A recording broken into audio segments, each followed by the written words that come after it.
had a question, and it's more of a continuation with regards to the medical application of some of these drugs.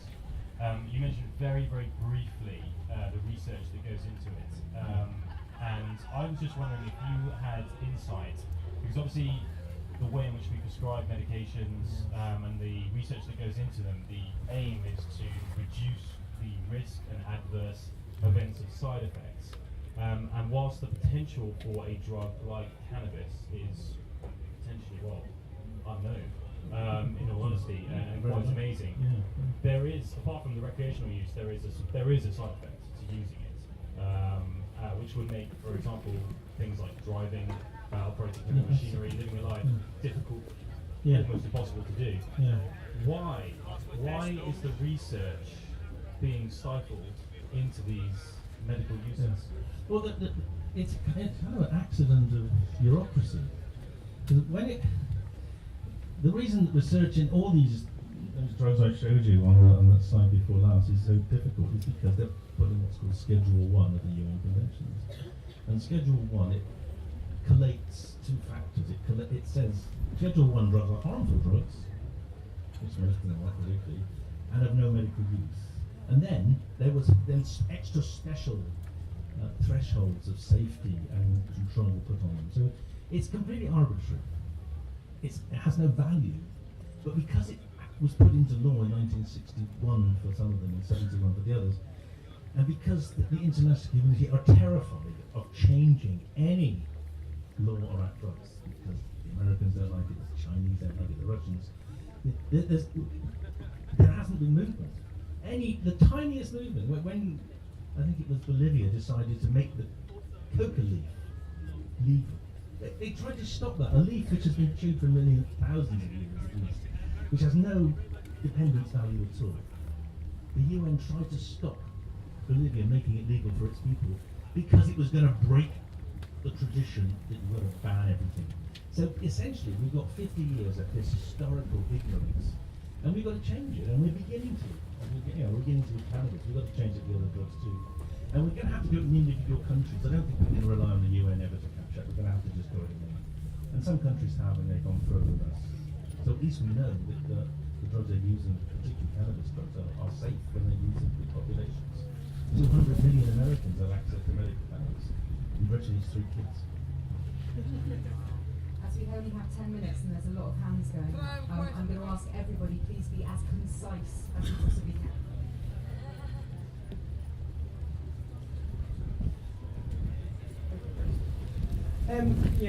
Like others have said, thank you so much for your work and thanks so much for the talk. In the last month I've spent a bit of time in the Philippines, a bit of time in Portugal, and you can't be more fantastic countries in You're lucky to be alive, aren't you? I know, and ironically in the Philippines, he's killed 20,000 to 30,000 users of drugs in the last 18 months when he's actually addicted to fentanyl himself.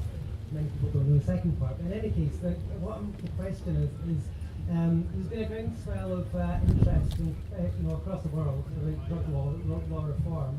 And the first part of the question is, are there any international conventions that prevent countries from legalising? The second part is, that you were in New Zealand relatively recently to talk to Jacinda Ardern, the Prime Minister, about legalisation of a drug that you've developed, which has a similar effect to alcohol, but doesn't break down acetaldehyde.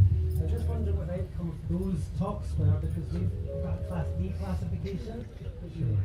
Yeah, so the second, New Zealand's one of the more rational countries in the world, and they do have a separate class for new drugs called Class D, where you can put drugs that you're not sure whether they're harmful or not, and you can monitor outcomes and collect data on use. And that's a country I'm very interested in trying to develop a safer alternative to alcohol. The only reason we haven't done it yet is we haven't got enough money. So if you've got some, it's legal. Your question about the conventions, the UN conventions say absolutely explicitly no country can make a drug, one of their illegal drugs, legal. And you say, well, how come 10 American states have done it? And the answer is because they have. And that tells you a very simple thing. It tells you governments can do it if they want to. The reason we don't is because our government doesn't want to, because the Daily Mail and the Sun tell them not to. Yeah. Hi David, you talk a lot about testing, which is quite important, making an informed decision. based on the composition and quality of what you've got as the first step to make smart decisions. Yeah. But that's difficult when the supply of drugs is controlled by Absolutely. individual nefarious actors. Mm. So, what part do you think regulation and decriminalisation has to play in the harm reduction of drugs? And how would you approach this for the different classes of drugs? Yeah, well, this is a big question. So, decriminalisation, we've already intimated the previous question. Decriminalisation, what Portugal did 17 years ago, a revolution in terms of reducing harm, and reducing the damage, and also reducing use. It's one of the great experiments in social experiments. In the last 15 years, the Portuguese have treated opiate users, heroin addicts, as having a health problem. And in those 15 years, that's the latest data we have, deaths from heroin in Portugal have gone down to 1/3 of what they were when they brought in new law. In Britain, we carry on criminalising them, and our deaths have gone up to 30% more than they were. So we know that decriminalisation works. In terms of getting through to the next stage where you might have some kind of regulated market, personally, I'm in favour of a regulated market through pharmacies of any drug that is less harmful to the user than alcohol, because I think you should have choice. And I think a lot of you would choose rationally and choose safer drugs than alcohol. When you get to the very potent drugs like fentanyls, carfentanyls, crystal, that's a much trickier argument, and I would hope your generation might learn to ignore those and just move to ones which are less harmful. Yes. Well, you do this, you buy the book. All the money goes to my charity Drug Science. You follow me on Twitter, you follow Drug Science on Twitter. We are going to be campaigning more and more now. We've got quite a big tranche of funding in our charity last year from the Open Society Foundation, which has over the years campaigned strongly for cannabis legalization. It's now going to support us to campaign for legalization of things like mushrooms and LSD. But the more supporters we have, the easier it is for us to raise money, and the more clout we have with any organisations like the government where we lobby. So do that, and also spread the word.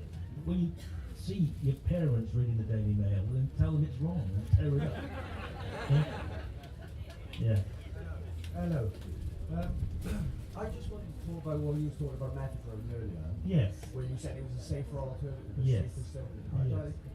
I completely respect everything what you do, but I completely disagree with that. Go on. Basically, I've seen methadone, and I've seen it destroy people's minds. Destroy people. It was put there as a poison. I never It's said not it was safe. Well, not a safer alternative. Well, the safest alternative out there for stimulants is amphetamine. That's why people use it. Yeah, but it's an interesting. But then, but I'm not. Yeah, well, I think prescription amphetamines are very safe. I agree with you there, and they don't kill anyone. But methadone, I never said methadone was safe. I said it was safer, and you can see that. You can see it didn't kill people. They might have not done very well on it, but it didn't kill them.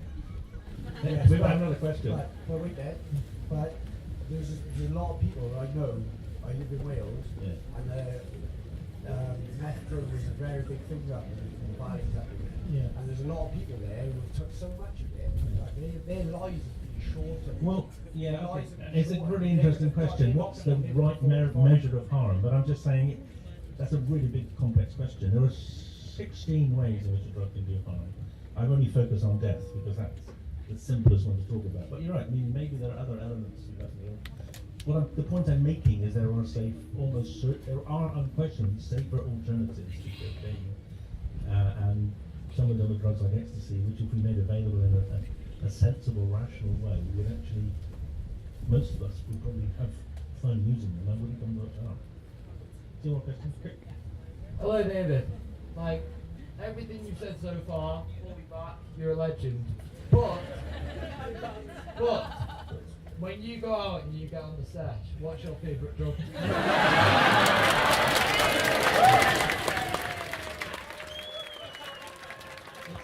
Come on, David! Come on! You must realise that I am being monitored. And I'm afraid I can only use legal drugs, otherwise I would be, you imagine, I'd be front page of the Mail, you know. No way, I said it. We love you, David!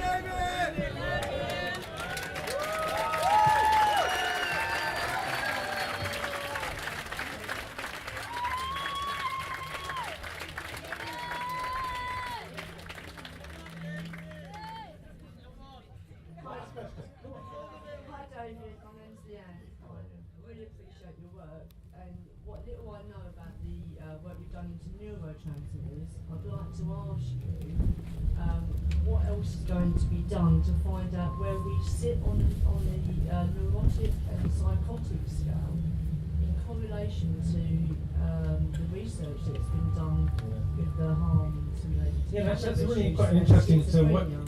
The point you're making is eventually neuroscience, genetics should be able to give each of you a pointer to where your most vulnerability is in terms of what drugs you might use.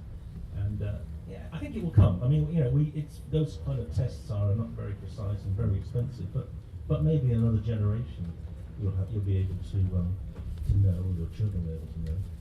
My hope, though, is we can approach it differently, which is that we can make drugs that people want to use, and which are medicines and recreational drugs that are just so safe you wouldn't even need to bother. So that's my ambition. Thank you. What a great point to finish on. I know there's a lot of